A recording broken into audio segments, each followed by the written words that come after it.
1997. gada aprīlī, kad Eiropas padomes delegācija atklāja viesnīcas istabas durvis Strasbūrā, viņi atrada kaut ko, kas nekad nebūtu drīkstējis notikt. Ivars Ķezbers, bijušais Latvijas Komunistiskās partijas centrālās komitejas sekretārs, vīrietis, kurš zināja visus noslēpumus par Latvijas ceļu uz neatkarību, gulēja miris savā gultā.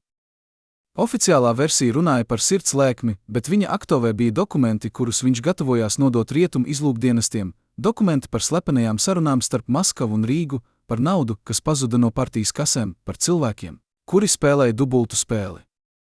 Kāpēc šie dokumenti nekad nesasniedza adresātu?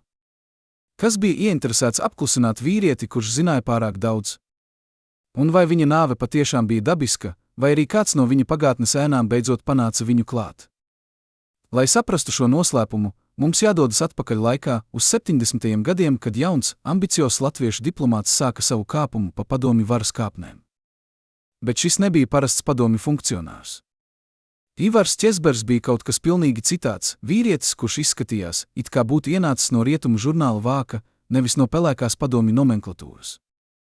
Viņa rietumnieciskās manieres, nevainojamie kostīmi, brīvā angļu valoda, viss tas lika cilvēkiem uzdot jautājumus. Kas viņš patiesībā bija? Reformators, kurš sapņoja par brīvu Latviju? Vai arī perfekti apmācīts VDK aģents, kurš spēlēja ilgu spēli? 30. marta dienā 1944. gadā Valkā piedzima zēns, kuram bija lemts kļūt par vienu no pretrunīgākajām figūrām Latvijas vēsturē. Viņa bērnība pagāja padomju okupācijas pirmajās desmitgadēs, kad Latvija vēl atcerējās brīvību, bet jau bija spiesta dzīvot pēc Maskavas noteikumiem.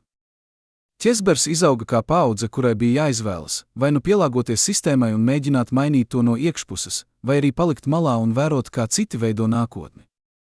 Viņš izvēlējās pirmo ceļu, un šī izvēle noteica visu viņa turpmāko dzīvi. Bet vai viņš patiešām ticēja sistēmai, vai arī jau tad plānoja, kā to sagraut? 70. gados, kad lielākā daļa padomju funkcionāru nekad nebija redzējuši rietumu pasauli, Ķezbers strādāja kā diplomāts Zviedrijā un Rietumvācijā. Šis fakts pats par sevi ir satriecošs. Padomju Savienībā tikai īpaši uzticami cilvēki varēja strādāt ārzemēs, jo bija pārāk liels risks, ka viņi varētu dezertēt vai tikt vervēti. Bet Maskava uzticējās Ķezberam. Kāpēc? Vai viņš bija tik pārliecinošs savā lojalitātē?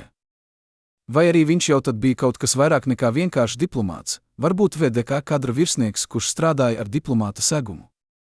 Cilvēki, kuri viņu pazina tajā laikā, atceras, ka viņš brīvi runāja vāciski un angliski, ka viņš zināja, kā uzvesties rietumu sabiedrībā, ka viņš nekad neizskatījās kā tipiskais padomju cilvēks. Viņš bija hameleons, kurš varēja pielāgoties jebkurai videi. Bet kas notika aiz slēgtām durvīm? Kad Ķezbers atgriezās Rīgā no saviem komandējumiem, viņš ziņoja ne tikai ārlietu ministrijai, bet arī citām struktūrām. Viņa ziņojumi bija detalizēti, precīzi, pilni ar informāciju par rietumu politiķiem, par viņu vājībām, par iespējām tos ietekmēt. Šie ziņojumi joprojām atrodas slēgtajos arhīvos, un tie, kas tos ir lasījuši, saka, ka tie ir rakstīti ar profesionāla izlūka roku. Vai Ķezbers bija dubultaģents jau tad? Vai viņš strādāja rietumu izlūkdienestiem, vienlaikus ziņojot Maskavai? Vai arī viņš vienkārši bija ļoti talantīgs diplomāts, kurš saprata, kā spēlēt abās pusēs? Viņa dzīvestils arī lika cilvēkiem runāt.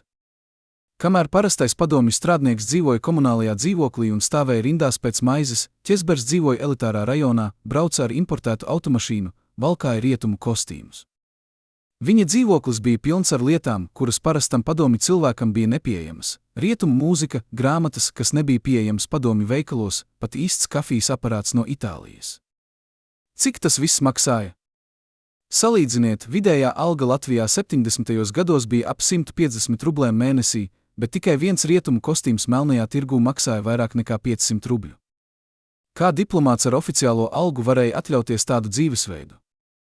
Vai viņam bija citi ienākumu avoti? Vai viņš saņēma naudu no rietumiem? Vai arī viņš vienkārši izmantoja savas privilēģijas, lai dzīvotu labāk nekā viņa tautas brāļi? Bet patiešām interesantā daļa sākas 80. gadu beigās, kad Mihails Gorbačovs pasludināja perestroiku un glasnostu. Pēkšņi visa padomju sistēma sāka mainīties, un Ķezbers atradās šo pārmaiņu centrā. 1988. gadā viņš kļuva par Latvijas Komunistiskās partijas centrālās komitejas sekretāru ideoloģijas jautājumos. Šī bija viena no vissvarīgākajām pozīcijām republikā. Viņš kontrolēja, ko cilvēki drīkst domāt, ko viņi drīkst teikt, ko viņi drīkst lasīt. Bet Česbers izmantoja šo varu neparastā veidā. Viņš sāka atļaut lietas, kas agrāk būtu bijušas nepieļaujamas. Kad Latvijas Tautas fronte sāka organizēt mītiņus, prasot lielāku autonomiju no Maskavas, Česbers tos neaizliedza. Kad žurnālisti sāka rakstīt par Molotova-Ribbentropa paktu un par Latvijas okupāciju, viņš neaizvēra avīzes. Kad cilvēki sāka publiski runāt par neatkarību, viņš neizsūtīja viņus uz Sibīriju. Viņš pat pats uzstājās televīzijā, runājot par nepieciešamību pēc pārmaiņām, par to, ka Latvijai jābūt lielākai brīvībai. Cilvēki viņu mīlēja, par to viņu sauca par latviešu Gorbačovu, par reformatoru, par cilvēku, kurš beidzot saprata, ka vecā sistēma vairs nestrādā. Bet vai tas bija tik vienkārši? Vecie komunisti, tie, kuri joprojām ticēja padomju sistēmai, viņu ienīda. Viņi viņu sauca par nodevēju, par cilvēku, kurš pārdod padomju savienību par rietumu naudu. Bet radikālie nacionālisti viņam arī neusticējās. Viņi teica, ka viņš ir vilks aitas ādā, ka viņš tikai izliekas, ka atbalsta neatkarību, bet patiesībā joprojām strādā Maskavas labā. Tātad kurā pusē viņš patiešām bija? Vai viņš bija patiesa reformators, kurš riskēja ar savu karjeru un dzīvību, lai palīdzētu Latvijai kļūt brīvai? Vai arī viņš bija VDK aģents, kurš izpildīja slepenu plānu, kuru bija izstrādājis Jurijs Andropovs un Mihails Gorbačovs, plānu, kā kontrolēt sagraut padomju savienību un saglabāt ietekmi pār bijušajām republikām? Ir fakti, kas liek domāt, ka Česbers spēlēja dubultu spēli. Pirmkārt, Maskava viņam ļāva darīt pārāk daudz. Citos reģionos, kur funkcionāri mēģināja atļaut līdzīgas brīvības, viņi tika ātri atstādināti un aizstāti ar cietlīnijas komunistiem. Bet Česbers palika savā amatā. Kāpēc? Vai tāpēc, ka viņš regulāri ziņoja Maskavai par visu, kas notiek Latvijā? Vai tāpēc, ka viņš bija daļa no lielāka plāna? Otrakārt, viņam bija piekļuve informācijai, kurai nevajadzēja būt pieejama vienkāršam partijas sekretāram. Viņš zināja, kur atrodas partijas nauda, viņš zināja, kur ir slepenie arhīvi, viņš zināja, kuri cilvēki strādāja VDH. Šī informācija bija pārāk vērtīga, lai to uzticētu kādam, kurš nav pilnībā kontrolēts. Līdz pēdējiem brīdim es ticēju, ka mēs izglābsimies, saka bijušais Česbera personīgās apsardzes virsnieks, viņa rokas joprojām trīc pēc 35 gadiem. Šis cilvēks, kurš vēlas palikt anonīms, bija viens no tiem, kas zināja visu, katru slepeno tikšanos, katru telefonu sarunu, katru dokumentu, kas šķērsoja Česbera galdu. Viņš atceras, kā 1989. gada decembrī, kad Berlīnes mūris jau bija sagruvis un visa Austrumeiropa mainījās, Česbers sāka uzvesties savādi. Viņš sāka dedzināt dokumentus savā kabinetā, viņš sāka mainīt savas ikdienas maršrutus, viņš pat lika uzstādīt papildu slēdzenes uz sava dzīvokļa durvīm. Kas viņu tik ļoti nobiedēja? Ko viņš zināja, ko mēs nezinājām? Šovakar 3 bijušie viņa iekšējā loka locekļi runās pirmo reizi par noslēpumiem, kurus viņi glabāja gadu desmitiem. Viņu atklājumi mainīs visu, ko jūs domājāt, ka zināt par Latvijas ceļu uz neatkarību. Tie, kas strādāja blakus Česberam, stāsta par cilvēku, kurš dzīvoja divās pasaulēs vienlaicīgi. No rīta viņš sēdēja centrālās komitejas sēdēs, kur vecie komunisti vēl joprojām runāja par proletariāta diktatūru un par nepieciešamību saglabāt padomju savienību. Viņš māja ar galvu pierakstīja, teica pareizās lietas. Bet pēcpusdienā viņš tikās ar Tautas frontes līderiem, ar cilvēkiem, kuri atklāti runāja par neatkarību, par demokrātiju, par rietumu vērtībām. Un ar viņiem viņš runāja pilnīgi citā valodā, viņš runāja par brīvību, par tautas gribu, par to, ka Latvijai ir tiesības uz pašnoteikšanos. Kurš no šiem Česberiem bija īstais? Vai varbūt abi bija tikai maskas, un īstais Česbers bija kaut kas pavisam cits, augstasinīgs operators, kurš vienkārši spēlēja spēli, kuras noteikumus mēs vēl joprojām pilnībā nesaprotam? Viņa dzīvesveids kļuva vēl greznāks 80. gadu beigās. Kamēr parasti latvieši stāvēja rindās pēc pamatprecēm un dzīvoja ar algu, kas nepārsniedza 200 rubļus mēnesī, Česbers regulāri lidoja uz Maskavu, palika labākajos viesnīcās, ēda restorānos, kur viens maltītes rēķins varēja būt vairāk nekā vidējā mēneša alga. Viņa garderobē bija kostīmi no Itālijas, kurš katrs maksāja vairāk nekā 1000 rubļu, salīdziniet to ar faktu, ka parastam strādniekam būtu jāstrādā pusgadu, lai nopelnītu tik daudz. Viņa automašīna bija importēta Volvo, kas melnajā tirgū maksāja vairāk nekā 10 000 rubļu, summa, kuru parasts cilvēks nespētu nopelnīt pat 10 gadu laikā. Un tomēr neviens neuzdeva jautājumus. Kāpēc? Vai tāpēc, ka visi zināja, ka Ķezbers ir neaizskarams? Vai tāpēc, ka viņam bija aizsardzība no pašas augstākās vietas? Bet visvairāk jautājumu rada viņa starptautiskās saites. Ķezbers nebija tikai vietējais funkcionārs, viņš bija cilvēks ar kontaktiem visā pasaulē. Viņš regulāri tikās ar rietumu diplomātiem, ar žurnālistiem, pat ar uzņēmējiem. Viņš runāja ar viņiem brīvi, bez tulka, bez VDK virsnieka klātbūtnes, kas pats par sevi bija neparasti. Parasti katru padomju funkcionāru tikšanos ar ārzemniekiem uzraudzīja, protokolēja, ziņoja augšup. Bet Ķezbers šķiet baudīja īpašu brīvību. Viņš varēja teikt lietas, kuras citi nebūtu drīkstējuši teikt. Viņš varēja solīt lietas, kuras citi nebūtu drīkstējuši solīt. Un viņš to darīja. Viņš stāstīja rietumu žurnālistiem par to, ka Latvija drīz būs brīva, ka vecā sistēma ir mirstoša, ka nākotnē Latvija būs daļa no Eiropas, nevis no Padomju Savienības. Šīs intervijas tika publicētas rietumu presē, un Maskavā tās noteikti lasīja. Bet Ķezbers netika sodīts. Kāpēc? Ir teorija, ka Ķezbers bija daļa no Andropova plāna. Jurijs Andropovs, bijušais VDK priekšnieks, kurš īsu laiku bija Padomju Savienības līderis, saprata, ka sistēma ir bojāta un ka tā nevar turpināties mūžīgi. Viņš uzskatīja, ka vienīgais veids, kā saglabāt Krievijas ietekmi, ir kontrolēti sagraut Padomju Savienību un pārveidot to par brīvāku valstu savienību, kur Maskava joprojām būtu dominējošā spēks, bet republikas justos, ka tām ir brīvība. Šim plānam bija nepieciešami cilvēki katrā republikā, cilvēki, kuri būtu pietiekami uzticami, lai viņiem varētu uzticēt šo delikāto uzdevumu, bet vienlaikus pietiekami karizātiski, lai vietējie cilvēki viņiem ticētu. Ķezbers bija ideāls kandidāts Latvijai. Viņš runāja latviski, viņš izskatījās kā latvietis, viņš zināja, kā runāt ar latviešiem. Bet vienlaikus viņš bija pilnībā padomju sistēmas produkts, apmācīts, pārbaudīts, kontrolēts. Šī teorija izskaidro daudz ko. Tā izskaidro, kāpēc Maskava ļāva Ķezberam darīt lietas, kuras citur būtu bijušas nepieļaujamas. Tā izskaidro, kāpēc viņam bija tik daudz brīvības. Tā izskaidro, kāpēc viņš varēja runāt par neatkarību, bet vienlaikus palikt savā amatā. Bet tā arī rada jautājumu, vai Latvijas neatkarība patiešām bija tautas uzvara, vai arī tā bija daļa no lielāka plāna, kuru izstrādāja Maskavā. Vai mēs patiešām ieguvām brīvību, vai arī mums tikai ļāva domāt, ka mēs to ieguvām? Un ja Ķezbers patiešām bija šī plāna daļa, tad kas notika, kad plāns sāka izjukt? Kas notika, kad Padomju Savienība sabruka pilnībā, nevis tikai pārveidojās? Vai Ķezbers kļuva par problēmu cilvēkiem, kuri viņu bija ielikuši šajā pozīcijā? Ir vēl viens noslēpums, kas saistīts ar Ķezberu, noslēpums par naudu. Kad Padomju Savienība sabruka, miljardi rubļu pazuda no partijas kasēm. Šī nauda vienkārši iztvaikoja no banku kontiem, no seifu, no slepenajām krātuvēm.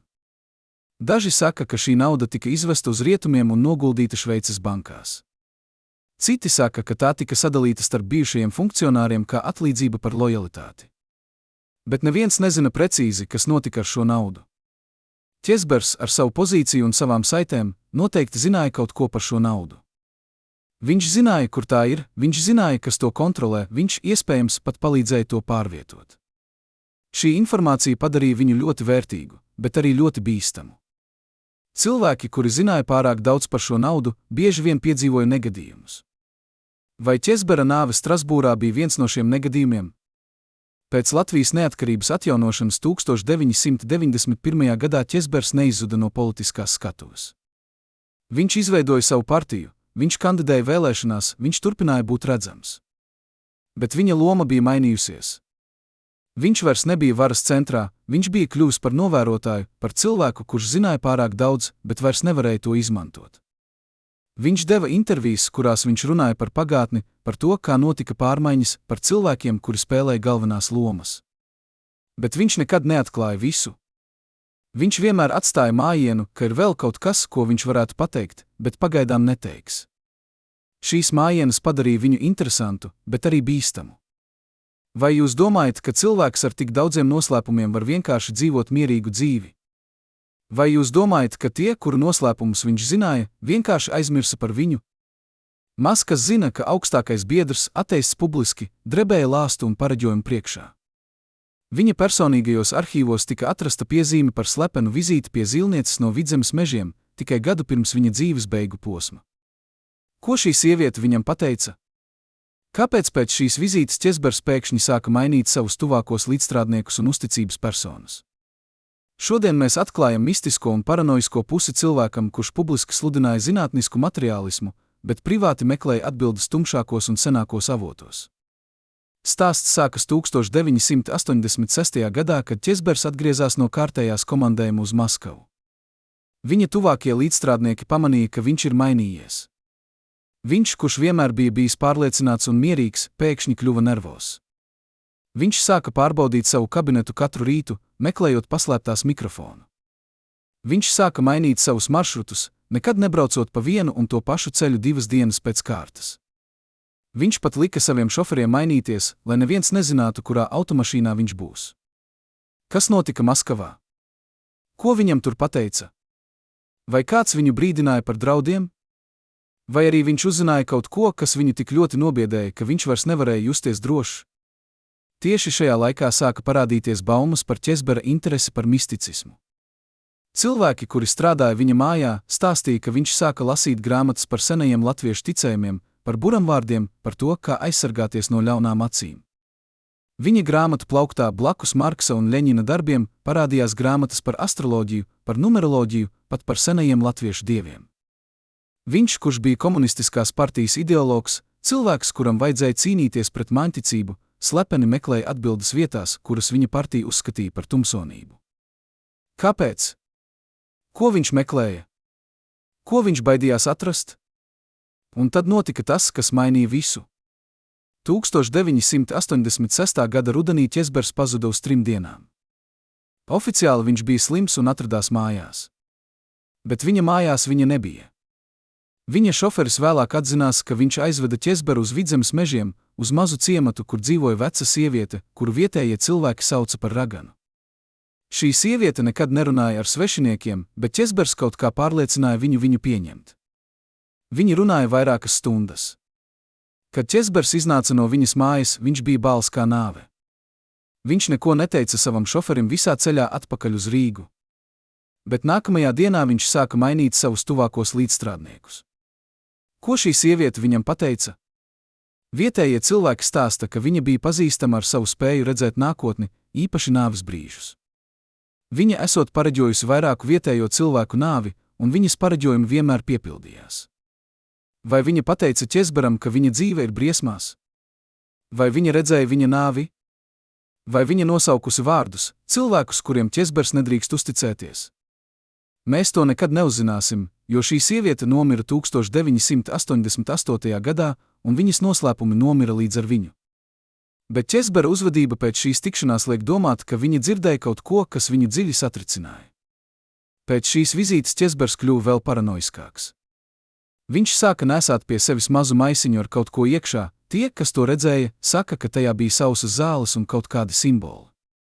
Viņš to nekad nenovilka pat guļot. Viņš arī sāka izvairīties no noteiktiem cilvēkiem, ar kuriem viņš agrāk bija bijis tuvu.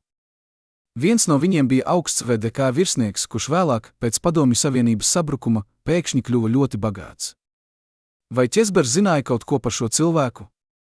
Vai ragana viņam pateica, ka šis cilvēks ir bīstams? Vai arī Ķezbers vienkārši kļuva tik paranoisks, ka viņš sāka redzēt draudus visur? Bet visvairāk satraucošais ir tas, ka daži no cilvēkiem, no kuriem Ķezbers sāka izvairīties pēc raganas vizītes, vēlāk patiešām kļuva par viņa ienaidniekiem. Viens no viņiem publiski apsūdzēja Ķezberu nodevībā. Cits mēģināja viņu diskreditēt, izplatot baumas par viņa saistību ar VDH. Trešais pat draudēja viņam fiziski. Vai ragana patiešām redzēja nākotni? Vai arī Ķezbers, baidoties no šiem cilvēkiem, pats radīja situāciju, kurā viņi kļuva par viņa ienaidniekiem? Vai arī tas viss bija daļa no lielākas spēles, kur kāds izmantoja Ķezbera bailes, lai viņu manipulētu? Ir vēl viens interesants fakts. Pēc Latvijas neatkarības atjaunošanas Ķezbers mēģināja atrast šo raganu vēlreiz. Viņš sūtīja cilvēkus uz to pašu ciematu, bet viņi atklāja, ka viņas māja ir nodegusi un ka viņa nomira ugunsgrēkā. Vietējie cilvēki teica, ka ugunsgrēks bija dīvains, tas sākās vidū naktī, un neviens nedzirdēja viņas saucienus pēc palīdzības. Daži pat teica, ka viņi redzēja svešus cilvēkus ciematā dienā pirms ugunsgrēka. Vai tas bija nejaušs negadījums? Vai arī kāds gribēja pārliecināties, ka raganas noslēpumi nekad netiks atklāti? Un ja tā, tad kādi noslēpumi bija tik svarīgi, ka par tiem bija vērts nogalināt vecu sievieti? Ķezbera interese par misticismu nebeidzās ar raganas nāvi. Viņš turpināja meklēt atbildes citur. Viņš sāka apmeklēt baznīcas, lai gan viņš nekad nebija bijis reliģijos. Viņš runāja ar priesteriem, uzdeva viņiem jautājumus par grēku, par piedošanu, par to, kas notiek pēc nāves. Viņš pat atzinās vienam priesterim, ka viņš baidās no savas nāves, ka viņš sapņo par to katru nakti, ka viņš redz sejas cilvēku, kurus viņš ir nodevies, cilvēku, kurus viņš ir izmantojis, cilvēku, kuri tagad vēlas atriebību. Priesteris mēģināja viņu mierināt, bet Ķezbers tikai papurināja galvu un teica: jūs nesaprotat. Es esmu darījis lietas, par kurām Dievs nepiedos. Kādas lietas? Ko Ķezbers bija darījis, kas viņu tik ļoti mocīja? Vai viņš bija nodevis cilvēkus vedēju? Vai viņš bija palīdzējis arestēt disidentus? Vai viņš bija piedalījies kaut kādās slepenās operācijās, kuru rezultātā cilvēki cieta vai nomira? Mēs to nezinām. Bet mēs zinām, ka viņa sirdsapziņa viņu mocīja. Un mēs zinām, ka viņš baidījās. Viņš baidījās ne tikai no dzīviem cilvēkiem, bet arī no mirušajiem. Viņš teica, ka viņš dzird viņu balsis, ka viņi viņu sauc, ka viņi gaida viņu. Vai tas bija vaina? Vai tas bija paranoja? Vai arī tas bija kaut kas vairāk? Varbūt viņš patiešām zināja, ka viņa laiks ir beidzies, ka viņa rēķini ir jāmaksā. Pēdējos gados pirms savas nāves Ķezbers kļuva vēl savādāks. Viņš sāka rakstīt dienas grāmatu, kurā viņš pierakstīja savus sapņus. Šī dienas grāmata nekad nav atrasta, tā pazuda pēc viņa nāves. Bet cilvēki, kuri redzēja viņu rakstām, saka, ka viņš rakstīja stundām ilgi, ka viņš rakstīja ar trīcošu roku, ka dažreiz viņš raudāja, rakstot. Ko viņš rakstīja? Vai viņš rakstīja par saviem noslēpumiem? Vai viņš rakstīja par cilvēkiem, kurus viņš baidījās? Vai viņš rakstīja par to, ko ragana viņam bija pateikusi? Un ja šī dienas grāmata patiešām eksistē, tad kur tā ir tagad? Kas to paņēma? Un kāpēc tā nekad nav parādījusies? Ir teorija, ka Ķezbers zināja, ka viņš mirs drīz. Daži saka, ka viņam bija sirds problēmas, ka viņš zināja, ka viņa veselība ir slikta. Bet citi saka, ka viņš zināja kaut ko vairāk, ka viņš zināja, ka kāds plāno viņu nogalināt. Viņa pēdējās nedēļas pirms brauciena uz Strasbūru viņš uzvedās kā cilvēks, kurš gatavojas nāvei. Viņš sakārtoja savus dokumentus, viņš samaksāja visus savus parādus, viņš pat uzrakstīja testamentu. Bet visvairāk satraucošais ir tas, ka viņš pateica vairākiem cilvēkiem: ja man kaut kas notiks, jūs zināsiet, ka tas nebija nejaušība. Ko viņš ar to domāja? Vai viņš zināja, ka viņu plāno nogalināt? Vai viņš mēģināja atstāt mājienu, lai cilvēki zinātu patiesību? Vai arī viņš vienkārši bija tik paranoisks, ka viņš redzēja sazvērestības visur? Kad Ķezbers devās uz Strasbūru 1997. gada aprīlī, viņš ņēma līdzi aktovē ar dokumentiem. Šie dokumenti, kā jau minēts, nekad nesasniedza to, kam tie bija paredzēti. Bet ir cilvēki, kuri apgalvo, ka viņi zina, kas bija šajos dokumentos. Viņi saka, ka tur bija pierādījumi par to, kā Padomju Savienības nauda tika izvesta uz rietumiem, par to, kuri cilvēki bija iesaistīti, par to, kur šī nauda ir tagad.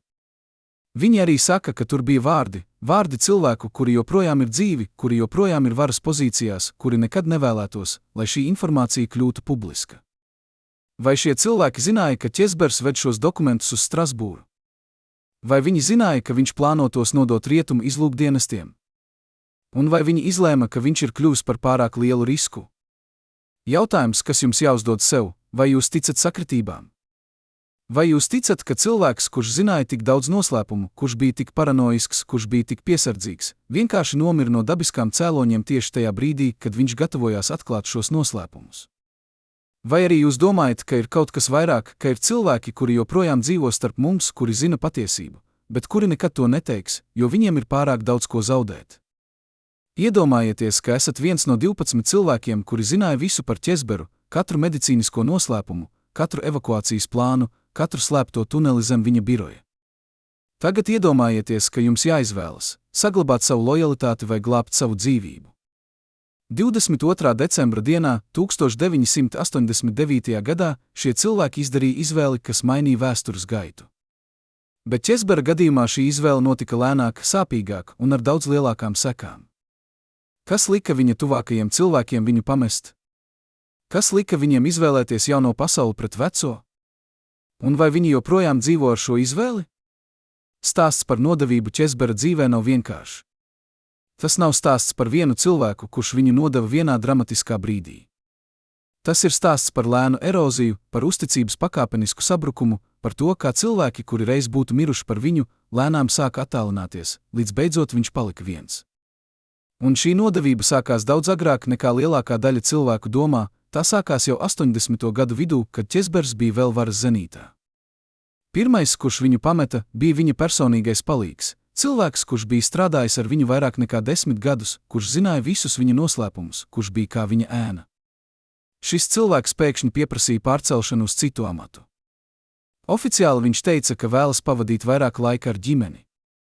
Bet patiesais iemesls bija citāds. Viņš bija redzējis kaut ko, kas viņu nobiedēja, dokumentu, sarunu, tikšanos, kaut ko, kas lika viņam saprast, ka Česbers spēlē bīstamu spēli, un ka būt blakus viņam nozīmē būt briesmās. Viņš nekad nav publiski pateicis, ko viņš redzēja, bet cilvēki, kuri viņu pazīst, saka, ka viņš joprojām negrib runāt par to laiku, ka viņš joprojām baidās. Pēc tam sākās lēna, bet nepārtraukta viņa komandas sabrukšana. Viens pēc otra viņa tuvākie līdzstrādnieki sāka atrast iemeslus, lai pamest. Daži teica, ka viņi ir slimi.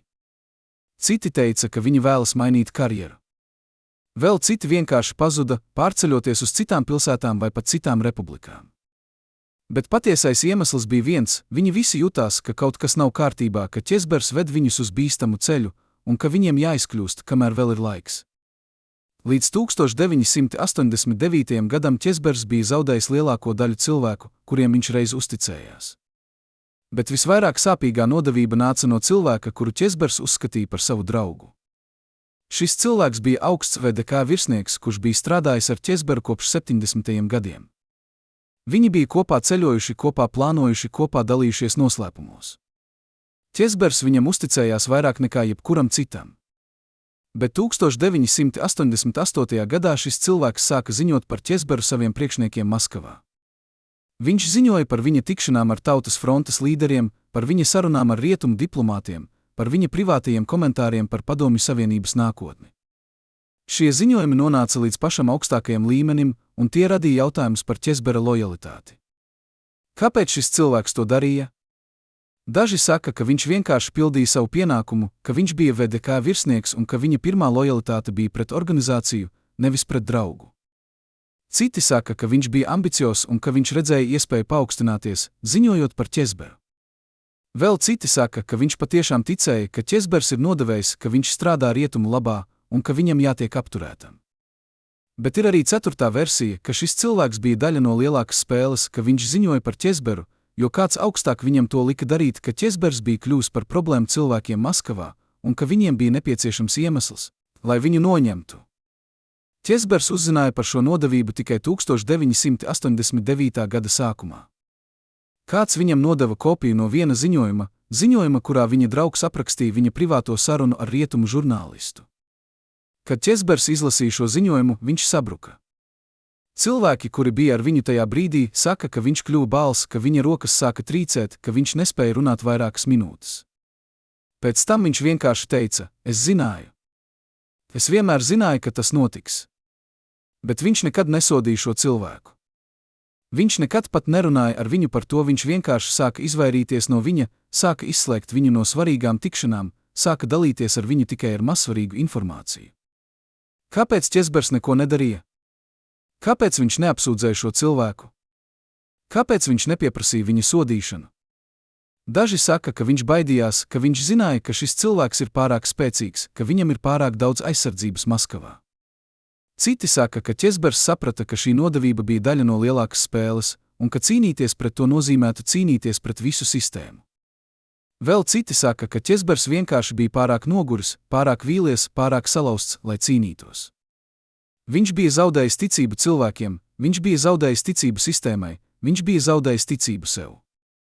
Bet šī nodevība atstāja dziļas rētas. Pēc tās Česbers kļuva vēl slēgtāks, vēl paranoiskāks, vēl vientuļāks. Viņš vairs neusticējās nevienam. Viņš sāka strādāt viens, bez palīgiem, bez padomdevējiem. Viņš sāka pieņemt lēmumus, nekonsultējoties ne ar vienu. Viņš kļuva par salu, kas lēnām grimst okeānā, bet neviens nepasniedz roku, lai palīdzētu. Un varbūt tieši šī vientulība, šī pilnīgā izolācija bija tas, kas viņu beidzot salauzīja. Varbūt tieši tāpēc viņš nolēma doties uz Strasbūru ar tiem dokumentiem, jo viņam vairs nebija neviena, kam uzticēties, neviens, kurš viņu aizsargātu, neviens, kurš viņam palīdzētu. Viņš bija viens pret visu pasauli. Un tagad, 35 gadus vēlāk, cilvēks, kurš viņu nodeva, joprojām dzīvo. Viņš ir pensionēts, viņš dzīvo klusā dzīvoklī Rīgā, viņš reti iziet ārā. Bet reizi gadā 23. aprīlī, dienā, kad Ķezbers nomira, viņš apmeklē kapsētu. Viņš stāv pie Ķezbera kapa vairākas minūtes, viņš neko nesaka, viņš tikai stāv. Un tad viņš aiziet. Kas viņš domā tajās minūtēs? Vai viņš jūt vainu? Vai viņš jūt nožēlu? Vai arī viņš joprojām uzskata, ka viņš darīja pareizo lietu? Mēs to nekad neuzzināsim, jo viņš nekad nerunās. Bet viņa klusums saka vairāk nekā jebkādi vārdi. Viņš zina kaut ko. Un šis kaut kas viņu māca katru dienu. Vai jūs domājat, ka nodevība vienmēr ir skaidra? Vai jūs domājat, ka vienmēr ir skaidrs, kurš ir varonis un kurš ir nodevējs? Ķezbera stāsts parāda, ka patiesība ir daudz sarežģītāka. Varbūt cilvēks, kurš viņu nodeva, domāja, ka viņš glābi valsti. Varbūt Ķezbers pats bija nodevējs pret sistēmu, kurai viņš bija zvērējis lojalitāti.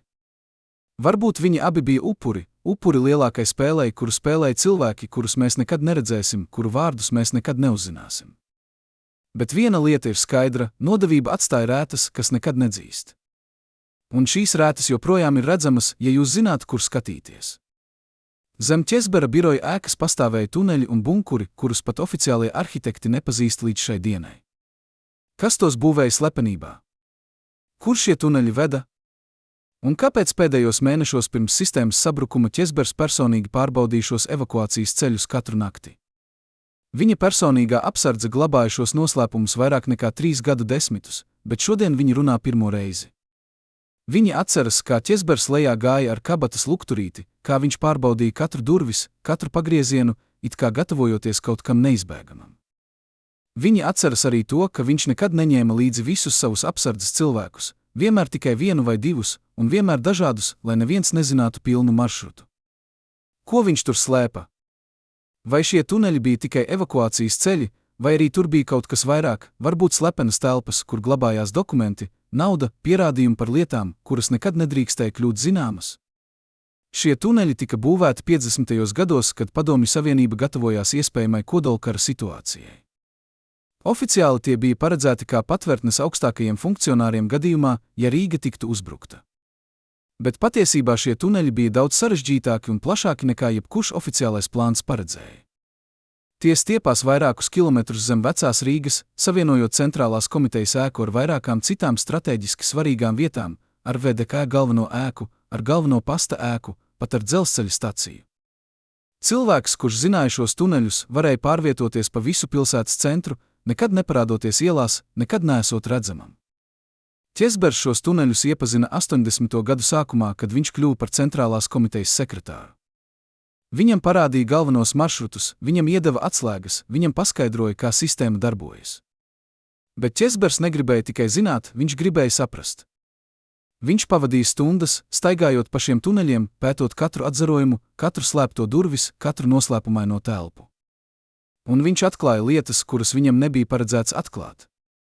Viņš atklāja telpas, kuras nebija nevienā oficiālajā plānā. Viņš atklāja seifus, kuri bija piepildīti ar dokumentiem, kas datējās ar 40. gadiem, dokumentiem par deportācijām, par arestiem, par cilvēkiem, kuri vienkārši pazuda.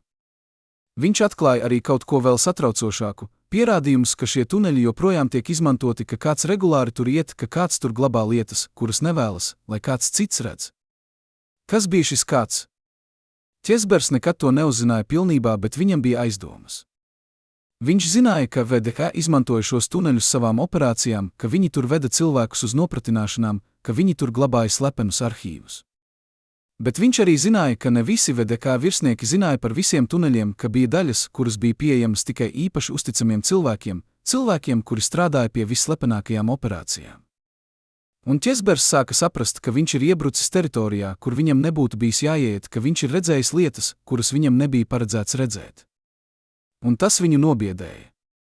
1989. gada rudenī, kad jau bija skaidrs, ka Padomju Savienība ir dziļās problēmās, Ķesbers sāka rīkoties savādi attiecībā uz šiem tuneļiem. Viņš sāka tos apmeklēt naktīs, vienmēr viens vai ar tikai vienu uzticamu cilvēku. Viņš sāka pārvietot lietas, dokumentus, kasetes, pat naudu. Viņš izveidoja savu slepeno krātuvi vienā no telpām, kuru viņš bija atklājis un kuru, viņš domāja, neviens cits nezināja. Viņš tur glabāja kopijas no vissvarīgākajiem dokumentiem, kurus viņš bija redzējis savā karjerā, dokumentus par slepenajām sarunām starp Maskavu un Rīgu, par naudu, kas tika pārvietot uz rietumiem, par cilvēkiem, kuri spēlēja dubultu spēli. Viņš domāja, ka šī ir viņa apdrošināšana, ka ja viņam kaut kas notiks, šie dokumenti kļūs zināmi un patiesība iznāks gaismā. Bet kāds zināja, ko viņš dara? Kāds viņu vēroja? Viņa personīgā apsardze vēlāk atcerējās, ka viņi pamanīja svešas pēdas tuneļos, pēdas, kuras nebija Ķesbera, kuras nebija viņu. Kāds sekoja viņam, kāds pārbaudīja, ko viņš tur dara, ko viņš tur glabā. Un tad, nedēļu pirms Ķesbers devās uz Strasbūru, notika kaut kas dīvains. Kad viņš atnāca uz savu slepeno krātuvi, viņš atklāja, ka durvis ir atvērtas. Nevis uzlauztas, atvērtas ar atslēgu. Un daži no dokumentiem bija pazuduši. Ne visi, tikai daži vissvarīgākie. Dokumenti par naudu, dokumenti par konkrētiem cilvēkiem, dokumenti, kuri varēja iznīcināt karjeras un pat dzīvības. Ķesbers bija šokā. Viņš saprata, ka kāds ir bijis tur, ka kāds zina par viņa krātuvi, ka kāds ir paņēmis tieši tos dokumentus, kuri bija visvērtīgākie. Bet viņš arī saprata kaut ko vēl satraucošāku, ka šis kāds viņam sūta ziņu.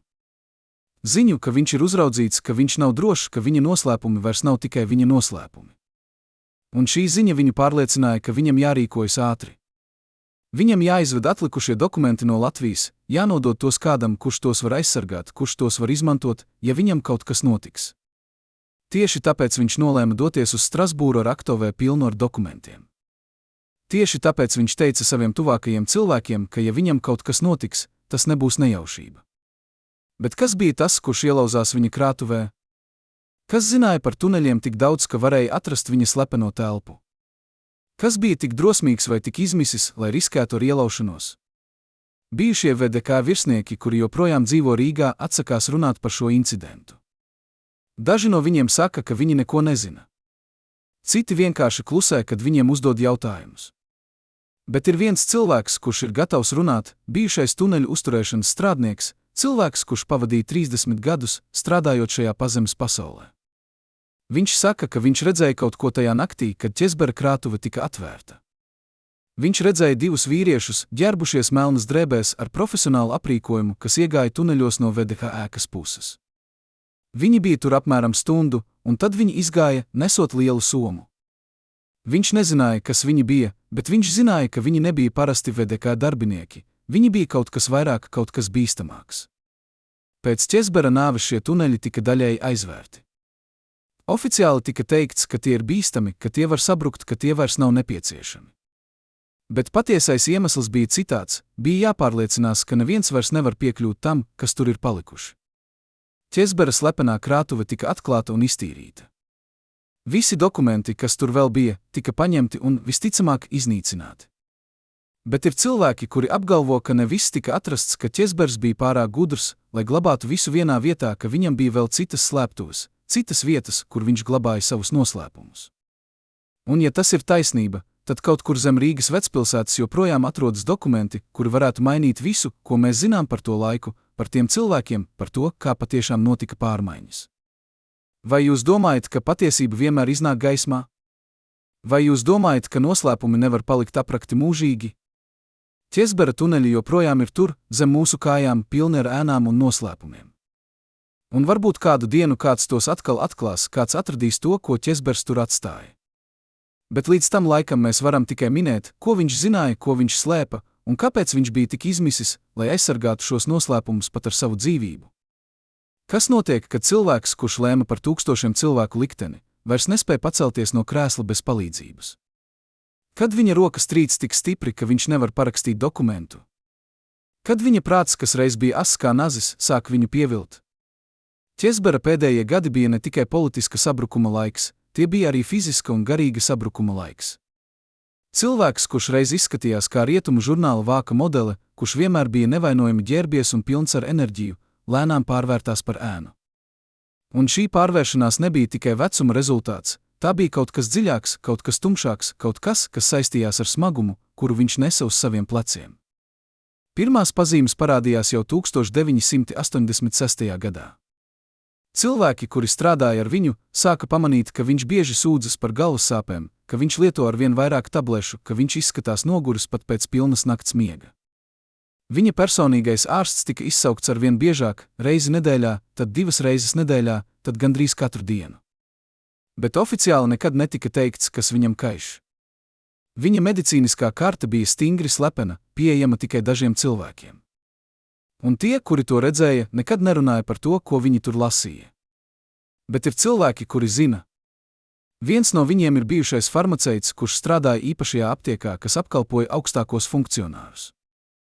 Viņš atceras, kādas zāles tika pasūtītas Ķezberam. Viņš atceras, ka tur bija medikamenti sirds problēmām, spēcīgi medikamenti, kurus lieto tikai tad, kad sirds ir ļoti vājā stāvoklī. Viņš atceras arī medikamentus augstam asinsspiedienam, medikamentus miega traucējumiem, pat medikamentus depresijai. Šis saraksts bija garš un satraucošs. Tas bija saraksts cilvēka, kura ķermenis lēnām atteica, kura organisms vairs nespēja tikt galā ar stresu, ar spiedienu, ar nemitīgo spriedzi, kurā viņš dzīvoja. Bet visvairāk satraucošais bija tas, ka Ķezbers mēģināja slēpt savu stāvokli. Viņš turpināja strādāt garas stundas, viņš turpināja apmeklēt sanāksmes, viņš turpināja uzstāties publiski. Bet tie, kuri viņu pazina labi, varēja redzēt, ka viņš cīnās. Viņi varēja redzēt, kā viņa rokas trīc, kad viņš tur dokumentu. Viņi varēja redzēt, kā viņš apstājas vidū teikumā, it kā aizmirsot, ko viņš gribēja teikt. Viņi varēja redzēt, kā viņš atbalstās pret galdu, kad viņš pieceļas, it kā viņam būtu grūti saglabāt līdzsvaru. Un viņi varēja redzēt bailes viņa acīs, bailes, ka kāds pamanīs, ka kāds sapratīs, ka viņš vairs nav tas spēcīgais līderis, par kuru viņš gribēja, lai cilvēki viņu uzskata. Kāpēc viņš to darīja? Kāpēc viņš nemeklēja palīdzību? Kāpēc viņš nepaziņoja, ka viņam ir veselības problēmas un ka viņam nepieciešams atpūsties? Atbilde ir vienkārša, jo padomju sistēmā vājums bija nāves spriedums. Ja tu parādīji, ka tu esi vājš, ka tu esi slims, ka tu vairs nespēji pildīt savus pienākumus, tad tu tiki aizstāts. Un aizstāšana nenozīmēja tikai darba zaudēšanu, tā nozīmēja visu zaudēšanu. Tavu varu, tavu statusu, tavas privilēģijas, pat tavu drošību. Ķezbers to zināja. Viņš bija redzējis, kas notiek ar cilvēkiem, kuri kļūst par vājiem, lai turpinātu spēlēt spēli. Viņi pazūd. Viņi tiek aizmirsti. Viņi kļūst par nevienam. Tāpēc viņš turpināja. Viņš turpināja, pat kad viņa ķermenis viņam teica, lai apstājas. Viņš turpināja, pat kad viņa prāts viņam teica, ka viņš vairs nespēja. Viņš turpināja, jo viņš baidījās no tā, kas notiks, ja viņš apstāsies. Un šī bailes viņu nogalināja lēnāk, bet tikpat noteikti kā jebkura slimība. Katrs rīts, kad viņš piecelās un piespiedās iet uz darbu, bija uzvara pār savu ķermeni. Katrs vakars, kad viņš atgriezās mājās un sabruka gultā, bija atgādinājums, ka viņš zaudē šo cīņu. Un katrs mēnesis, kas pagāja, viņu veda tuvāk beigām.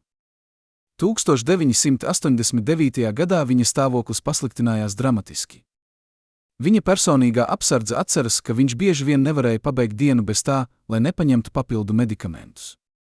Viņa atceras, ka viņš bieži vien sēdēja savā kabinetā ar galvu rokās, gaidot, kamēr sāpes pāriet. Viņa atceras arī, ka viņš sāka runāt pats ar sevi, neskaļi, bet klusi, it kā viņš vadītu sarunu ar kādu, kuru tikai viņš var redzēt. Vai tas bija stress? Vai tas bija nogurums? Vai arī tas bija kaut kas nopietnāks? Varbūt viņa prāts sāka viņu pievilt, varbūt viņš sāka zaudēt saikni ar realitāti.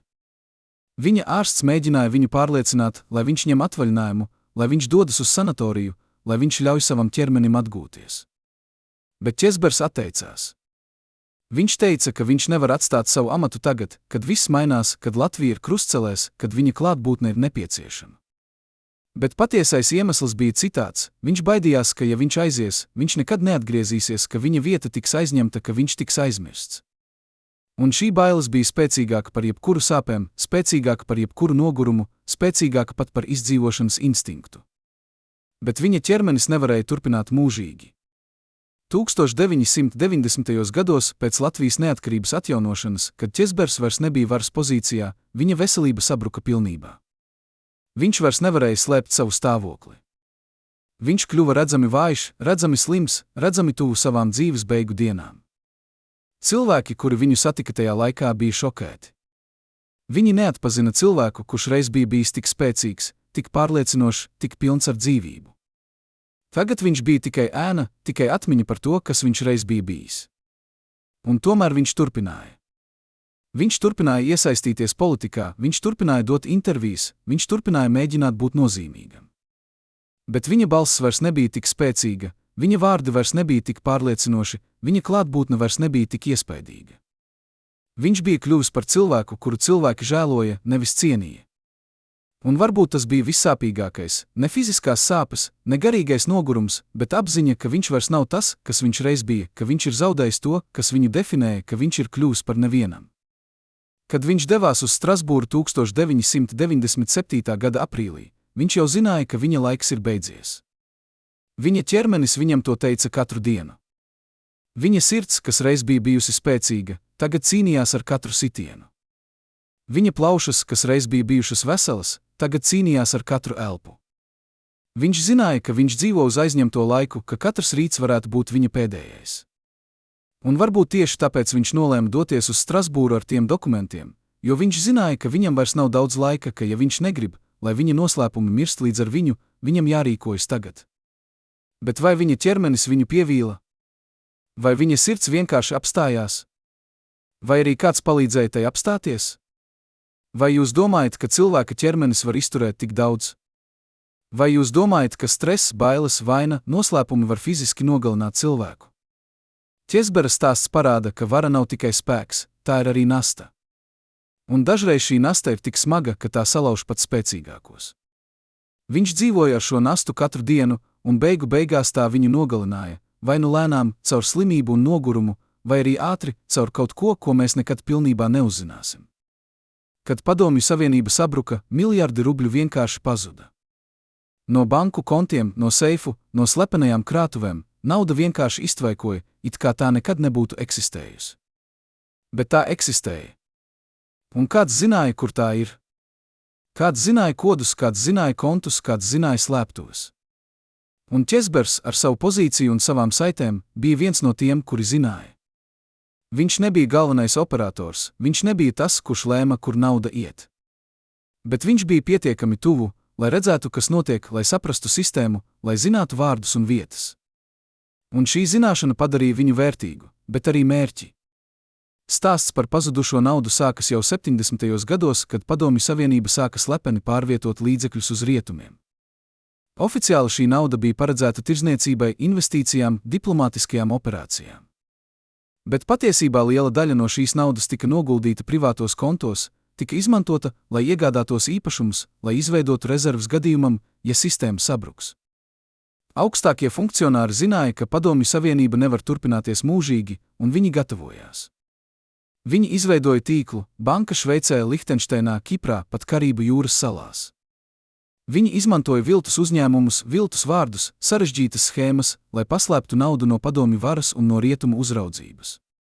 Česbers uzzināja par šo sistēmu 80. gadu sākumā, kad viņš sāka strādāt ar starptautiskajiem kontaktiem. Viņš redzēja dokumentus, kuri nesakrita. Viņš redzēja naudu, kas izgāja no vienas vietas, bet nekad neatnāca citā. Viņš redzēja vārdus cilvēku, kuri oficiāli bija vienkārši funkcionāri, bet kuri privāti bija miljonāri. Un viņš sāka uzdot jautājumus. Sākumā viņš uzdeva tos piesardzīgi, netiešā veidā. Bet jo vairāk viņš uzzināja, jo vairāk viņš gribēja zināt. Un beigās viņš zināja pārāk daudz. Cik daudz naudas pazuda? Neviens precīzi nezina. Dažas aplēses runā par miljardiem rubļu, summa, kas mūsdienu naudā būtu 10 miljardu eiro. Citas aplēses ir vēl lielākas. Bet skaitļi nav svarīgākie, svarīgākais ir tas, ka šī nauda pazuda sistemātiski, organizēti ar augstāko līmeņu atļauju. Tas nebija vienkārši korupcija, tas bija plānots operācija, kuras mērķis bija saglabāt bagātību un varu pat pēc sistēmas sabrukuma. Un tie, kuri zināja par šo operāciju, bija vai nu tās daļa, vai arī mērķi. Ķezbers nebija tās daļa, vismaz ne pilnībā. Viņš nebija pietiekami augsts, lai būtu iekšējā lokā. Bet viņš bija pietiekami tuvu, lai redzētu, kas notiek. Un viņš sāka vākt pierādījumus. Viņš sāka kopēt dokumentus, pierakstīt sarunas, fotografēt papīrus. Viņš izveidoja savu arhīvu, kurā bija vārdi, datumi, summas, kontu numuri. Viņš to darīja slepeni, viņš to darīja riskējot, viņš to darīja, jo viņš saprata, ka šī informācija varētu būt viņa apdrošināšana. Ja viņam kaut kas notiks, ja viņš tiks apdraudēts, viņš varētu izmantot šo informāciju, lai aizsargātos. Bet viņš arī saprata, ka šī informācija viņu padara par mērķi. 1989. gadā, kad kļuva skaidrs, ka Padomju Savienība sabrūk, nauda sāka pārvietoties vēl ātrāk. Konti tika slēgti, nauda tika pārskaitīta, dokumenti tika iznīcināti. Bija steidzamība, bija panika, bija sajūta, ka laiks beidzas. Un Ķezbers redzēja visu. Viņš redzēja, kā miljoni rubļu tika izvesti no Latvijas bankas. Viņš redzēja, kā zelta rezerves tika pārvietotas uz nezināmām vietām. Viņš redzēja, kā cilvēki, kuri oficiāli bija nabadzīgi funkcionāri, pēkšņi kļuva bagāti. Un viņš pierakstīja visu. Bet viņš arī saprata, ka viņš nevar izmantot šo informāciju Latvijā. Viņš saprata, ka cilvēki, par kuriem viņš zināja, bija pārāk spēcīgi, pārāk labi aizsargāti, pārāk bīstami. Ja viņš mēģinātu viņus atklāt Latvijā, viņš vienkārši tiktu apklusināts. Tāpēc viņš nolēma, ka viņam jānodod šī informācija kādam ārpus Latvijas, kādam, kurš varētu to izmantot, kurš varētu to publiskot, kurš varētu piespiest šos cilvēkus atbildēt par savām darbībām. Un tieši tāpēc viņš devās uz Strasbūru ar aktuvē pilnu ar dokumentiem. Bet kas bija šie cilvēki, par kuriem Ķezbers zināja? Daži no viņiem joprojām dzīvo Latvijā. Daži no viņiem ir bagāti uzņēmēji. Daži no viņiem ir politiķi. Daži no viņiem ir vienkārši klusie miljonāri, kuri dzīvo luksusa dzīvokļos un brauc ar dārgām automašīnām, bet nekad nerunā par to, kā viņi ieguva savu bagātību. Un viņi visi zina, ka Ķezbers zināja par viņiem. Viņi visi zina, ka viņš bija risks. Un viņi visi zina, ka viņa nāve bija ļoti izdevīga viņiem. Ir cilvēki, kuri apgalvo, ka viņi zina, kas bija Ķezbera dokumentos. Viens no viņiem ir bijušais žurnālists, kurš mēģināja izmeklēt Ķezbera nāvi 90. gados. Viņš saka, ka viņš runāja ar cilvēku, kurš apgalvoja, ka viņš ir redzējis kopijas no dažiem dokumentiem pirms tie pazuda. Šis cilvēks viņam pastāstīja, ka dokumentos bija saraksts ar vārdiem augstu funkcionāru, kuri bija iesaistīti naudas pārvietošanā. Tur bija arī kontu numuri, konti Šveices bankās, konti, kuros bija miljoni dolāru. Un tur bija datumi, kad nauda tika pārskaitīta, datumi, kas pierādīja, ka šī operācija notika ar augstāko līmeņu zināšanu un atļauju. Bet šis žurnālists nekad nepublicēja savu izmeklēšanu. Viņš saka, ka viņam tika draudēts, ka viņam tika teikts, lai viņš pārtrauc, ka viņam tika skaidrs, ka turpināt nozīmētu riskēt ar savu dzīvību. Viņš arī saka, ka cilvēks, kurš viņam parādīja dokumentu kopijas, pazuda neilgi pēc viņa tikšanās. Oficiāli šis cilvēks vienkārši pārcēlās uz citu valsti. Bet žurnālists domā citādi. Viņš domā, ka šis cilvēks tika apklusināts, tāpat kā Ķezbers. Un viņš domā, ka dokumenti, kurus šis cilvēks bija redzējis, joprojām eksistē kaut kur, paslēpti, gaidot, kad kāds tos atradīs. Kur ir šie dokumenti tagad? Daži saka, ka tie tika iznīcināti uzreiz pēc Ķezbera nāves. Citi saka, ka tie ir kādas izlūkdienesta arhīvos, varbūt Krievijas, varbūt Rietumu. Vēl citi saka, ka tie joprojām ir Latvijā, paslēpti kaut kur, kur Ķezbers tos atstāja kā rezerves kopiju. Un ja tas ir taisnība, tad kaut kur Latvijā atrodas informācija, kas varētu satricināt valsti, kas varētu atklāt patiesību par to, kā bagātība tika zakta no tautas, kā cilvēki, kuriem vajadzēja kalpot tautai, patiesībā kalpoja tikai sev. Bet visvairāk satraucošais jautājums nav par to, kur ir dokumenti. Visvairāk satraucošais jautājums ir par to, kas notiks, ja tie tiks atrasti. Vai cilvēki, kuru vārdi ir tajos dokumentos, ļaus tiem kļūt publiskiem? Vai viņi riskēs ar savu reputāciju, ar savu brīvību, ar savu bagātību? Vai arī viņi darīs visu, lai pārliecinātos, ka šie dokumenti nekad neredz dienas gaismu? Un ja viņi ir gatavi nogalināt, lai aizsargātu savus noslēpumus, un Ķezbera nāve liek domāt, ka viņi ir, tad kas notiks ar nākamo cilvēku, kurš mēģinās atklāt patiesību? Vai jūs domājat, ka nauda ir tikai papīrs? Vai jūs domājat, ka tā ir tikai skaitļi bankas kontā? Ķezbera stāsts parāda, ka nauda ir vara un vara ir bīstama. Cilvēki nogalina par naudu. Cilvēki melo par naudu. Cilvēki nodevi par naudu. Un cilvēki, kuri zina pārāk daudz par naudu, bieži vien beidz tāpat kā Ķezbers, miruši viesnīcas istabā, ar noslēpumiem, kuri mirst līdz ar viņiem. Bet varbūt šoreiz noslēpumi nepaliks aprakti. Varbūt šoreiz patiesība iznāks gaismā. Varbūt šoreiz kāds būs pietiekami drosmīgs, lai pabeigtu to, ko Ķezbers sāka. Pirmo reizi 35 gados cilvēks, kurš bija atbildīgs par Ķezbera personīgo drošību, piekrīt runāt kameru priekšā. Tas, ko viņš mums stāsta par pēdējām nedēļām pirms Strasbūras brauciena, apgāzīs visu, ko jūs domājāt, ka zināt. No privātajām sarunām starp Ķezberu un viņa tuvākajiem līdzstrādniekiem līdz izmisīgajiem plāniem aizbēgt, līdz brīdim, kad viņš saprata, ka viss ir beidzies. Ekskluzīvs liecinieks, kas jūs turēs aizturētā elpā. Šis cilvēks atceras, kā Ķezbers pēdējās dienās pirms izbraukšanas uz Strasbūru uzvedās kā cilvēks, kurš zina, ka viņa laiks ir beidzies. Viņš sakārtoja savus personīgos dokumentus, viņš samaksāja visus parādus, viņš pat uzrakstīja vēstuli savai ģimenei, vēstuli, kuru viņi varēja atvērt tikai tad, ja viņam kaut kas notiktu. Ko viņš rakstīja tajā vēstulē? Kāpēc viņš bija tik pārliecināts, ka viņš neatgriezīsies? Un vai viņš zināja, kas viņu gaida Strasbūrā? Bijušais apsardzes virsnieks stāsta, ka Ķezbers pēdējās nedēļās kļuva gandrīz paranoisks. Viņš pārbaudīja savu automašīnu katru rītu, meklējot iespējamās bumbas vai izsekošanas ierīces. Viņš mainīja savus maršrutus katru dienu, nekad nebraucot pa vienu un to pašu ceļu 2 reizes pēc kārtas.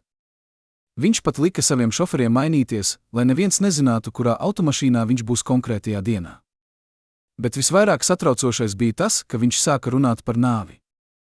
Ne metaforiski, ne filozofiski, viņš runāja par savu nāvi kā par kaut ko neizbēgamu, kaut ko, kas notiks drīz, kaut ko, no kā viņš nevar izbēgt. Viņš teica saviem tuvākajiem cilvēkiem, kad tas notiks, jūs zināsiet, ka tas nebija nejaušība. Jūs zināsiet, ka es zināju. Bet kas viņu tik ļoti nobiedēja? Kas notika, kas lika viņam domāt, ka viņa dzīvība ir briesmās?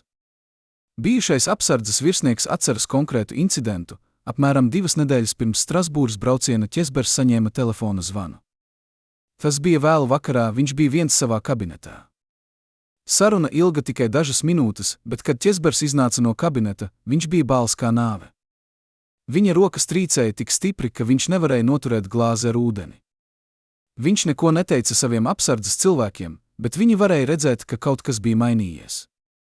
No tā brīža viņš kļuva vēl piesardzīgāks, vēl slēgtāks, vēl vairāk nobijies. Kas bija tajā telefona zvanā? Kas viņam tika teikts? Bijušais apsardzes virsnieks nezina precīzi, bet viņam ir teorija. Viņš domā, ka Ķezberam tika pateikts, ka viņa plāni ir zināmi, ka viņa dokumenti ir zināmi, ka cilvēki, par kuriem viņš gatavojās runāt, zina, ko viņš plāno darīt. Un viņam tika dots ultimāts, vai nu viņš pārtrauc, vai arī viņš saskars ar sekām. Bet Ķezbers nolēma turpināt. Viņš nolēma, ka viņš nevar dzīvot ar šiem noslēpumiem vairs, ka viņam jāpasaka patiesība, lai kas arī nenotiktu. Un šī lēmuma dēļ viņš, iespējams, samaksāja ar savu dzīvību. Pēdējā dienā pirms izbraukšanas uz Strasbūru Ķezbers pavadīja vairākas stundas savā kabinetā, dedzinot dokumentus. Viņa apsardzes cilvēki varēja redzēt dūmus, kas nāca no viņa kabineta loga. Viņi varēja dzirdēt, kā viņš pārvietoja lietas, kā viņš atvēra un aizvēra atvilknes, kā viņš runāja pats ar sevi. Kad viņš beidzot iznāca, viņš nesa tikai vienu aktovē, kuru viņš turēja pie sevis visu laiku, aktovē, kuru viņš nekad neatstāja bez uzraudzības, aktovē, kurā, kā mēs tagad zinām, bija dokumenti, kurus viņš gatavojās nodot rietumu izlūkdienestiem. Bet ko viņš sadedzināja? Kāpēc viņš iznīcināja daļu no saviem dokumentiem, bet paturēja citus? Vai viņš baidījās, ka kāds varētu tos atrast? Vai arī viņš gribēja pārliecināties, ka noteikti informācija nekad nekļūs zināma? Ir vēl viens noslēpums, kas saistīts ar šo pēdējo dienu. Ķezbers tikās ar kādu cilvēku, kuru viņa apsardzes cilvēki nekad nebija redzējuši iepriekš. Šis cilvēks ieradās vēlu vakarā, viņš palika Ķezbera kabinetā apmēram stundu, un tad viņš aizgāja. Neviens nezina, kas viņš bija. Neviens nezina, par ko viņi runāja. Bet bijušais apsardzes virsnieks atceras, ka pēc šīs tikšanās Ķezbers izskatījās vēl nopietnāks, vēl apņēmīgāks. It kā šī saruna būtu viņu pārliecinājusi, ka viņam jādara tas, ko viņš plāno darīt, lai kas arī nenotiktu. Kas bija šis cilvēks? Vai viņš bija draugs, kurš mēģināja viņu atrunāt? Vai viņš bija ienaidnieks, kurš viņam draudēja?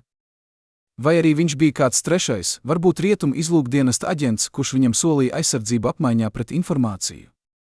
Kad Česbers devās uz lidostu, lai dotos uz Strasbūru, viņš apskāva savu apsardzes virsnieku, kaut ko, ko viņš nekad nebija darījis iepriekš. Viņš viņam teica: paldies par visu. Jūs bijāt labs cilvēks. Un tad viņš pievienoja kaut ko dīvainu: ja man kaut kas notiks, atcerieties, es zināju. Es vienmēr zināju. Apsardzes virsnieks nesaprata, ko viņš ar to domāja tajā brīdī. Bet tagad, 35 gadus vēlāk, viņš saprot. Česbers zināja, ka viņš dodas uz savu nāvi. Viņš zināja, ka cilvēki, par kuriem viņš gatavojās runāt, neļaus viņam to izdarīt. Viņš zināja, ka viņa ceļojums uz Strasbūru būs viņa pēdējais ceļojums. Un tomēr viņš devās. Kāpēc? Vai viņš bija tik drosmīgs? Vai viņš bija tik izmisis? Vai arī viņš vienkārši bija noguris no dzīves ar bailēm, ar noslēpumiem, ar vainu? Strasbūrā Česbers pavadīja pirmo dienu, apmeklējot Eiropas padomes sanāksmes. Viņš runāja ar vairākiem cilvēkiem, viņš dalījās ar saviem uzskatiem par Latvijas nākotni, viņš pat minēja, ka viņam ir informācija, kas varētu būt interesanta noteiktām personām. Bet viņš neteica, kas tā ir par informāciju. Viņš neteica, ar ko viņš plāno dalīties. Viņš tikai māja, ka viņš zina lietas, kuras citi nezina, ka viņš ir gatavs runāt, ja viņam tiks garantēta aizsardzība. Bet šī aizsardzība nekad nenāca. Nākamajā rītā viņu atrada mirušu savā viesnīcas istabā. Oficiālā versija bija vienkārša: sirds lēkme. Česbers bija slims, viņam bija sirds problēmas, viņš bija zem liela stresa. Viņa sirds vienkārši apstājās. Nekādu aizdomīgu apstākļu, nekādu vardarbības pazīmju, nekādu iemeslu domāt, ka tas bija kaut kas cits. Bet ir cilvēki, kuri domā citādi. Ir cilvēki, kuri uzdod jautājumus. Kāpēc aktove ar dokumentiem pazuda? Kāpēc nekāda autopsija netika veikta? Kāpēc viņa ķermenis tika ātri kremēts, pirms kāds varēja pieprasīt papildu izmeklēšanu? Kāpēc cilvēki, ar kuriem viņš runāja Strasbūrā, atsakās runāt par viņu? Un kāpēc viņa nāve tika tik ātri aizmirsta, it kā neviens negribētu atcerēties, ka viņš vispār bija tur? Ir teorija, ka Česbers tika nogalināts. Ne ar ieroci, ne ar nazi, ar kaut ko daudz smalku, kaut ko, kas neatstāja pēdas, kaut ko, kas izskatās kā dabiska nāve. Varbūt ar indi, kas izraisa sirds lēkmi. Varbūt ar zālēm, kas tika pievienotas viņa medikamentiem. Varbūt ar kaut ko, ko viņš ieelpoja, ko viņš izdzēra, ko viņš pat nepamanīja. Ir veidi, kā nogalināt cilvēku tā, lai tas izskatītos pēc dabiskas nāves. Un ja cilvēki, kuri gribēja viņu apklusināt, bija profesionāļi, un viss liecina, ka viņi bija, tad viņi zināja šos veidus. Bet kas viņu nogalināja? Kas bija tie cilvēki, kuri bija tik izmisīgi, lai apklusinātu Česberu? Daži saka, ka tie bija bijušie VDK virsnieki, kuri baidījās, ka Česbers atklās viņu noslēpumus. Citi saka, ka tie bija bagātie uzņēmēji, kuri baidījās, ka Česbers atklās, kā viņi ieguva savu bagātību. Vēl citi saka, ka tie bija politiķi, kuri baidījās, ka Česbers atklās viņu pagātni. Bet patiesība visticamāk ir tāda, ka tie bija visi šie cilvēki kopā, grupa cilvēku, kuri visi bija ieinteresēti, lai Česbers klusētu, kuri visi bija gatavi darīt visu nepieciešamo, lai pārliecinātos, ka viņš nekad nerunās. Un šie cilvēki joprojām dzīvo. Viņi dzīvo Latvijā, viņi dzīvo Krievijā, viņi dzīvo Rietumeiropā. Viņi ir bagāti, viņi ir ietekmīgi, viņi ir aizsargāti. Viņi zina, ko viņi izdarīja. Viņi zina, ka Česbers tika nogalināts. Viņi zina, ka viņa noslēpumi tika aprakti līdz ar viņu. Un viņi dzīvo ar šo zināšanu katru dienu. Bet vai viņi dzīvo mierīgi? Vai viņi guļ labi naktīs? Vai viņi nekad nedomā par Česberu, par to, ko viņi viņam izdarīja, par to, ka varbūt kādu dienu patiesība iznāks gaismā? Mēs to nezinām. Bet mēs zinām, ka noslēpumi nepaliek aprakti mūžīgi. Mēs zinām, ka patiesība vienmēr atrod ceļu. Un mēs zinām, ka Česbera stāsts vēl nav beidzies. Vai jūs domājat, ka cilvēks var vienkārši pazust, un neviens neuzdod jautājumus? Vai jūs domājat, ka vara var aizsargāt jūs no visām sekām? Česbera stāsts parāda, ka vara ir īslaicīga, bet patiesība ir mūžīga. Viņš mēģināja pateikt patiesību, un viņš samaksāja par to ar savu dzīvību. Bet varbūt viņa upuris nebija veltīgs. Varbūt viņa stāsts iedvesmos citus runāt.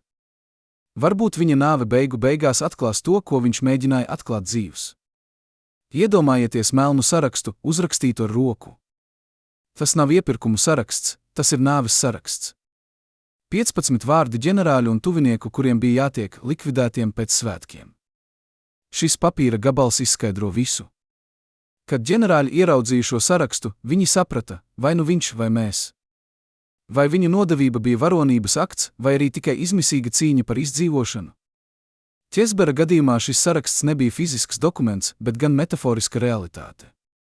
Viņš zināja pārāk daudz par pārāk daudziem cilvēkiem. Viņš bija kļuvis par draudu ne tikai vienam cilvēkam, bet veselas sistēmas pārstāvjiem. Un kad cilvēks kļūst par draudu sistēmai, sistēma vienmēr uzvar. Vai ne? Pēdējos gados pirms savas dzīves beigu posma Ķesbers dzīvoja kā cilvēks, kurš zina, ka viņš ir uz saraksta. Viņš zināja, ka ir cilvēki, kuri vēlētos, lai viņš pazustu. Viņš zināja, ka viņa zināšanas ir gan viņa spēks, gan viņa lāsts. Un viņš zināja, ka vienīgais veids, kā viņš var aizsargāt sevi, ir pārliecināties, ka viņa noslēpumi kļūs zināmi, jo ja viņa noslēpumi ir publiski, tad viņu nogalināt vairs nav jēgas. Bet viņš nekad nesasniedza šo punktu. Viņš nekad nepaspēja padarīt savus noslēpumus publiskus. Un tieši tāpēc viņš visticamāk tika nogalināts. Bet kas bija uz šī metaforiskā saraksta? Kas bija tie cilvēki, kuri vēlējās Ķesbera nāvi?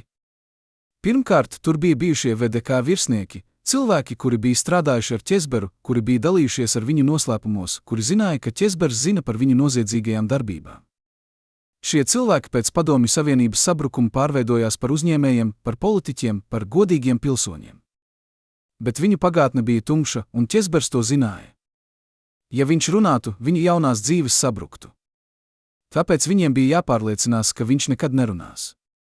Otrakārt, tur bija bagātie cilvēki, kuri bija ieguvuši savu bagātību, izmantojot Padomju Savienības sabrukumu, kuri bija zagušies valsts īpašumu, kuri bija izveidojuši savas impērijas uz tautas rēķina. Ķesbers zināja, kā viņi to izdarīja. Viņš zināja par darījumiem, par krāpšanām, par naudu, kas tika izvesta uz ārzemēm. Un ja viņš runātu, viņu bagātība varētu tikt apšaubīta, viņu reputācija varētu tikt iznīcināta, viņi pat varētu saskarties ar kriminālu vajāšanu. Tāpēc viņiem arī bija jāpārliecinās, ka Ķesbers klusē. Treškārt, tur bija politiķi, cilvēki, kuri 90. gados veidoja jauno Latviju, kuri prezentēja sevi kā tīrus, kā godīgus, kā cilvēkus, kuri nekad nebija saistīti ar veco sistēmu. Bet Ķesbers zināja patiesību. Viņš zināja, ka daži no šiem cilvēkiem bija strādājuši ar VDK, ka daži bija bijuši informatori, ka daži bija spēlējuši dubultu spēli. Un ja viņš runātu, viņu politiskās karjeras būtu beigušās. Tāpēc viņiem arī bija jāpārliecinās, ka Ķesbers nekad neatklāja viņu pagātni. Visi šie cilvēki, VDK virsnieki, bagātie uzņēmēji, politiķi, visi viņi bija uz Ķesbera metaforiskā saraksta. Un viņi visi zināja, ka viņi ir uz šī saraksta. Tāpēc viņi visi bija ieinteresēti, lai Ķesbers pazustu. Bet vai viņi visi bija iesaistīti viņa nāvē? Vai viņi visi zināja, kas notiks Strasbūrā? Vai arī tikai daži no viņiem bija iesaistīti, kamēr citi vienkārši bija laimīgi, kad viņi dzirdēja par viņa nāvi? Mēs to nezinām. Bet mēs zinām, ka viņi visi guvuši labumu no viņa nāves. Viņi visi turpināja dzīvot savās jaunajās dzīvēs, neuztraucoties par to, ka Ķesbers varētu viņus atklāt. Bet ir viens cilvēks, kurš, iespējams, zina vairāk nekā citi. Šis cilvēks ir bijušais augsts VDK virsnieks, kurš tagad dzīvo klusā pensijā Rīgā. Viņš atsakās dot intervijas, viņš atsakās runāt par pagātni, viņš atsakās pat atzīt, ka viņš pazina Ķesberu. Bet ir cilvēki, kuri apgalvo, ka viņš bija tas, kurš koordinēja Ķesbera uzraudzību pēdējos mēnešos pirms viņa nāves. Viņi saka, ka viņš bija tas, kurš ziņoja par Ķesbera plāniem, par viņa tikšanām, par viņa dokumentiem. Viņi saka, ka viņš bija tas, kurš deva zaļo gaismu operācijai Strasbūrā. Bet viņš nekad to neatzīs. Viņš dzīvos ar savu noslēpumu līdz savai nāvei. Un varbūt tad, kad viņš mirs, patiesība mirs līdz ar viņu. Bet varbūt ne. Varbūt ir citi cilvēki, kuri zina. Varbūt ir dokumenti, kuri vēl nav atrasti. Varbūt ir liecinieki, kuri vēl nav runājuši. Un varbūt kādu dienu kāds būs pietiekami drosmīgs, lai stāstītu visu, ko viņš zina. Līdz tam laikam mēs varam tikai minēt. Mēs varam tikai uzdot jautājumus. Mēs varam tikai cerēt, ka patiesība kādu dienu iznāks gaismā. Vai jūs domājat, ka nodevība vienmēr tiek sodīta? Vai jūs domājat, ka cilvēki, kuri nogalina, vienmēr tiek pieķerti? Ķezbera stāsts parāda, ka nevienmēr. Dažreiz nodevēji uzvar. Dažreiz slepkavs paliek brīvībā. Dažreiz patiesība paliek aprakta. Bet tas nenozīmē, ka mums jāpārtrauc meklēt. Tas nenozīmē, ka mums jāpārtrauc jautāt. Tas nenozīmē, ka mums jāpieņem oficiālā versija. Jo katru reizi, kad mēs uzdodam jautājumu, mēs tuvojamies patiesībai. Un katru reizi, kad mēs atsakāmies aizmirst, mēs godinām tos, kuri mēģināja pateikt patiesību un samaksāja par to ar savu dzīvību. Kad sistēma sabruka, kad Padomju Savienība vairs neeksistēja, kad Latvija kļuva neatkarīga, kas notika ar cilvēkiem, kuri bija bijuši šīs sistēmas daļa? Daži no viņiem pielāgojās. Viņi kļuva par uzņēmējiem, par politiķiem, par jaunās Latvijas celtājiem. Viņi aizmirsa savu pagātni, vai vismaz izlikās, ka aizmirsa. Citi nespēja pielāgoties. Viņi palika pagātnē, viņi dzīvoja ar atmiņām par laiku, kad viņi bija svarīgi, kad viņi bija varas pozīcijās, kad viņi bija kaut kas. Ķezbers bija kaut kas starp šīm divām grupām. Viņš mēģināja pielāgoties, viņš izveidoja savu partiju, viņš kandidēja vēlēšanās, viņš mēģināja palikt nozīmīgam. Bet viņš nekad īsti nespēja aizmirst savu pagātni. Un varbūt tieši tāpēc viņš nolēma, ka viņam jāpasaka patiesība. Pēc viņa dzīves beigu posma Latvija turpināja mainīties. Valsts, kuru viņš bija palīdzējis veidot vai sagraut atkarībā no tā, kā jūs skatāties uz to, kļuva par demokrātisku, rietumiem orientētu valsti. Tā pievienojās Eiropas Savienībai, tā pievienojās NATO, tā kļuva par to, ko Ķezbers iespējams sapņoja, vai arī par to, ko viņš baidījās. Cilvēki, kuri reiz bija bijuši viņa kolēģi, kļuva par jaunās Latvijas līderiem. Daži no viņiem kļuva par ministriem, daži par deputātiem, daži par uzņēmējiem. Viņi visi dzīvoja jaunās dzīves, un viņi visi šķiet aizmirsa par Ķezberu. Bet vai viņi patiešām aizmirsa? Vai viņi nekad nedomā par viņu? Vai viņi nekad nejautā sev, vai viņi varēja izdarīt kaut ko citādi? Ir cilvēki, kuri apgalvo, ka daži no šiem bijušajiem kolēģiem joprojām apmeklē Ķezbera kapu. Viņi nāk klusi, viņi nāk vieni, viņi nāk bez ziņu kameru. Viņi stāv pie viņa kapa dažas minūtes, viņi neko nesaka, un tad viņi aiziet. Ko viņi domā tajās minūtēs? Vai viņi jūt vainu? Vai viņi jūt nožēlu? Vai arī viņi vienkārši atceras laiku, kad viņi visi bija jauni, kad viņi visi ticēja, ka viņi var mainīt pasauli, kad viņi visi domāja, ka viņi ir uz pareizās puses?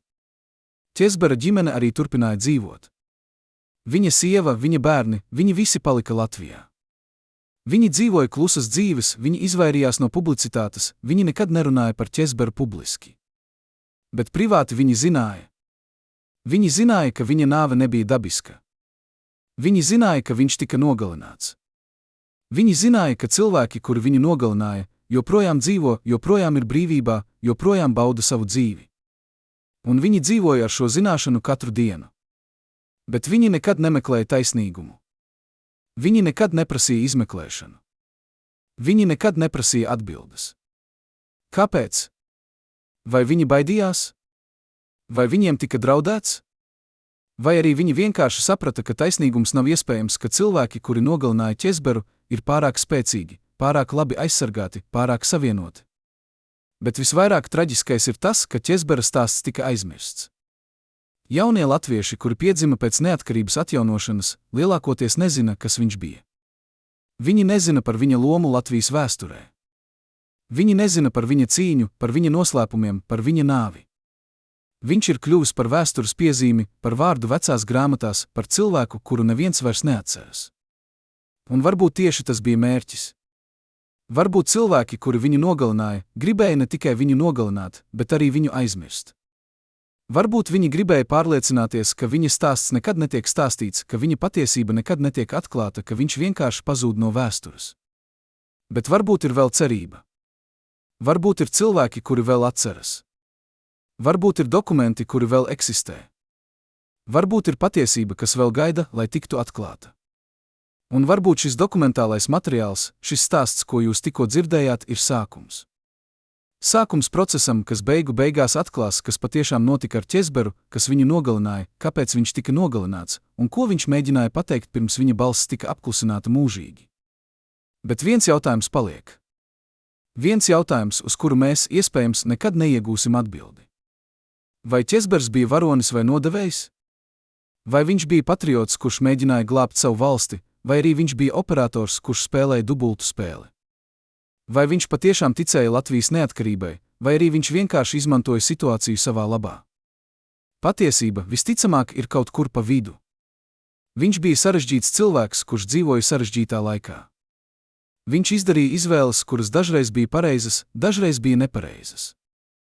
Viņš palīdzēja cilvēkiem, bet viņš arī nodarīja pāri cilvēkiem. Viņš bija gan varonis, gan nodevējs atkarībā no tā, no kuras puses jūs skatāties.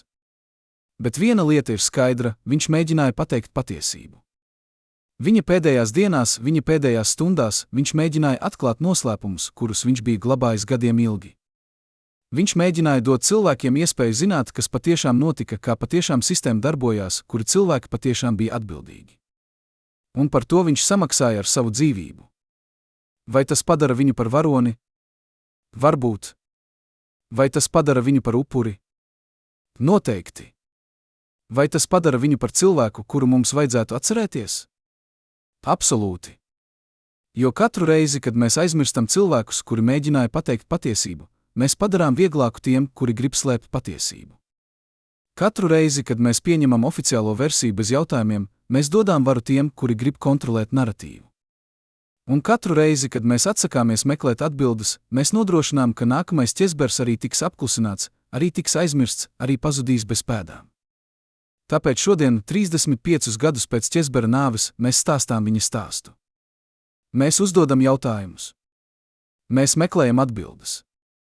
Un mēs ceram, ka kāds kaut kur, kurš zina vairāk nekā mēs, kurš redzēja vairāk nekā mēs, kurš saprot vairāk nekā mēs, izlems runāt. Jo tikai tad, kad visi noslēpumi ir atklāti, kad visa patiesība ir zināma, kad visi vainīgie ir nosaukti, tikai tad Ķezbers varēs mierīgi atdusēties. Un tikai tad mēs varēsim teikt, ka mēs patiešām zinām savu vēsturi. Cienījamie skatītāji, ja jūs sekojāt šim traģiskajam stāstam līdz beigām, uzrakstiet komentāros, no kuras pilsētas jūs esat. Mums ir svarīgi zināt, kur Ivaru Ķezberu vēl atceras. Un abonējiet kanālu, lai nepalaist garām patiesību par vēstures idoliem.